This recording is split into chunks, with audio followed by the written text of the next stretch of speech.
Chapter 136. Asmahel reprimands Adam.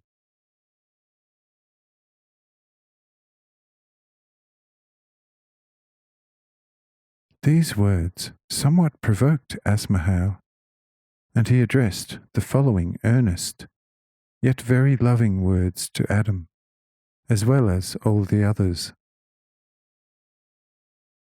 "O Adam, Adam, your foolishness has become great and mighty.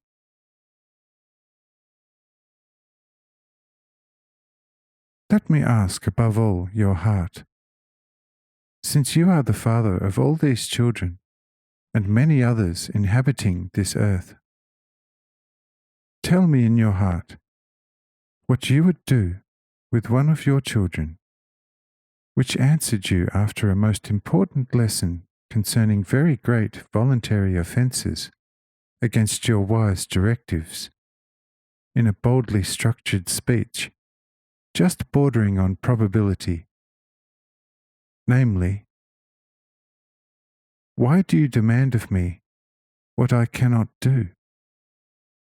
Is it wrong what I am doing? Is it my fault? Am I not out of you? And have you not given me such a miserable, imperfect life? If I do wrong, it is only your fault, because I have thus, and not otherwise and more perfect, gone forth from you. Therefore be satisfied with me the way I am, and do not demand of me what I cannot be. But if you insist on having me different from what I am, you can destroy me and then procreate me differently and better, or, if that should be impossible to you, desist from a second procreation, for I shall not ever thank you for giving me such a miserable existence. Let that which was nothing remain a nothing forever, for it is better not ever to exist than have a miserable, limited existence beside you. Why do you want to make me better, since I am already the way I am? If you had procreated me better, I would be better. But as things are, is it not your fault that I am like this? Therefore, mend your ways first, and then see how you can achieve my betterment. Adam, tell me how your loving, fatherly heart would feel if one of your children spoke to you like that, and, above all, one of your very first children of the main line. You cursed the penitent Cain. Tell me what you would do with a child that did not only kill the flesh of a brother, but cursed you and wanted to kill your spirit. Tell me, Adam, what you would do with such an incorrigible child.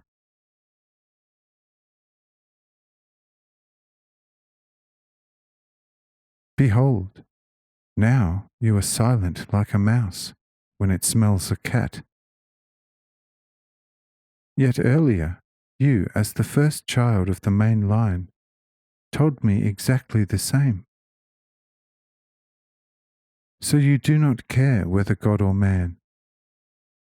And why should you care about who is now speaking with you, whether a God, your father, or a man like you?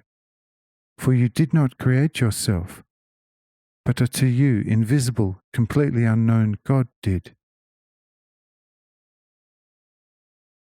If he has created you so miserable and prone to sin, he must now be satisfied with you as you are, since he did not make you more perfect.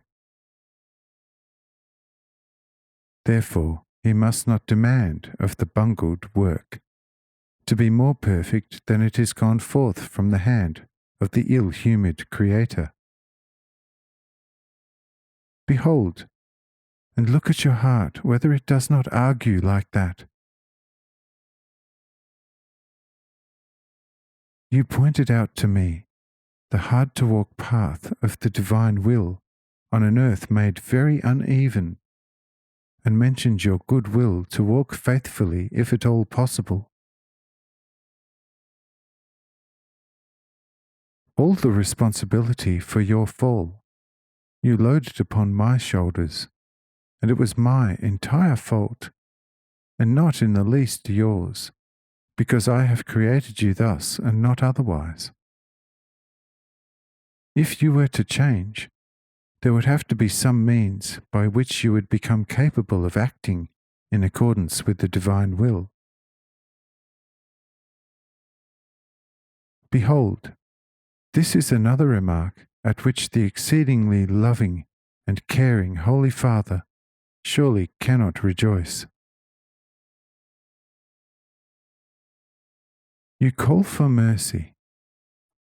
What else could I still do but come to you as a man and father, teach you with my own mouth true love and true wisdom, and lead you by my own hand over the earth given as a trial basis for your future highest perfection?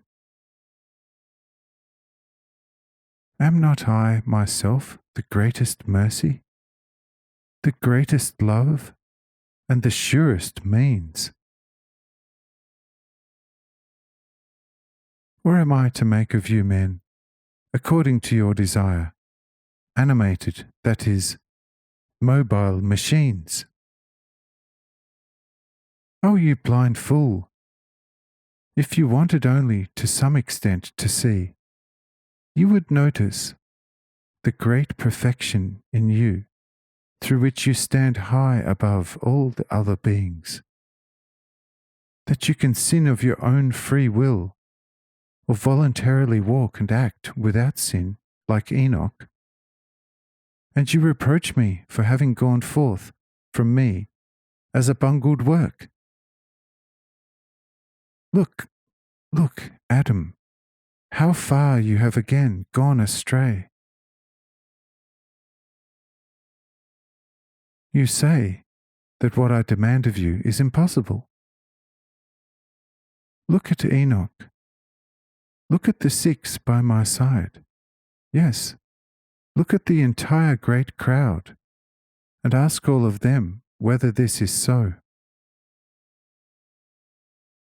But I tell you that it is you yourself who, in his own mind, seeks some infinite God, whom he wants to respect and comprehend. It is you who wants to achieve the impossible, to burden his shoulders with the entire infinity, and seek a God who for you is as good as nowhere. But the Father who is now speaking with you, full of supreme love, you refuse to recognize and want to despise and flee.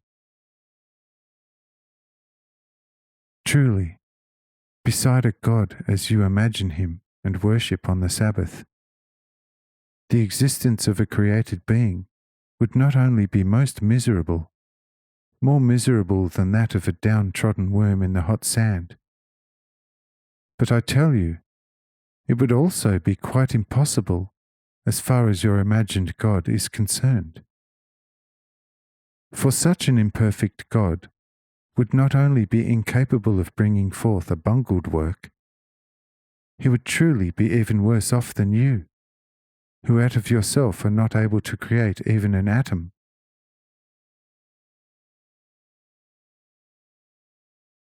If I criticized your foolish searching and absurd striving after a non-existent God, and pointed you to the love of the Father alone, the Father who from eternity to eternity was, is, and shall forever be, I myself. Tell me, have I demanded something unreasonable and impossible from you, children?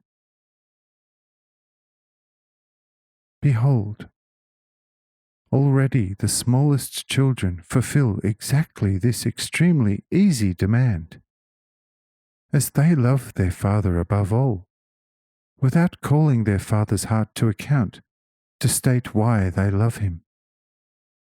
They simply love him because he is their father.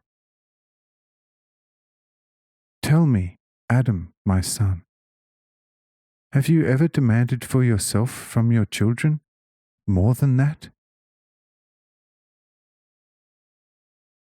If I do not demand any more of you, and all of you, as your sole, true, and most loving Father, and keep you away from everything that in the least tends to make your life difficult, and gradually followed by the inevitable death, which is always a voluntary, gradually growing blindness that, with all the endless ideas unable to ever reach a goal, finally ignites in anger and calls the Creator a common, ill-humoured bungler, thus becoming ever darker and deadlier.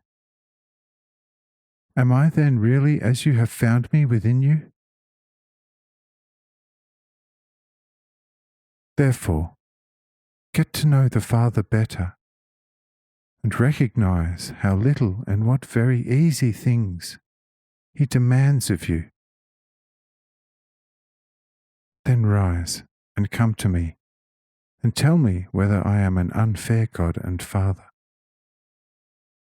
But for now, bring order into your heart, and change your attitude, for I am not a father who curses Cain. Do understand this. Amen.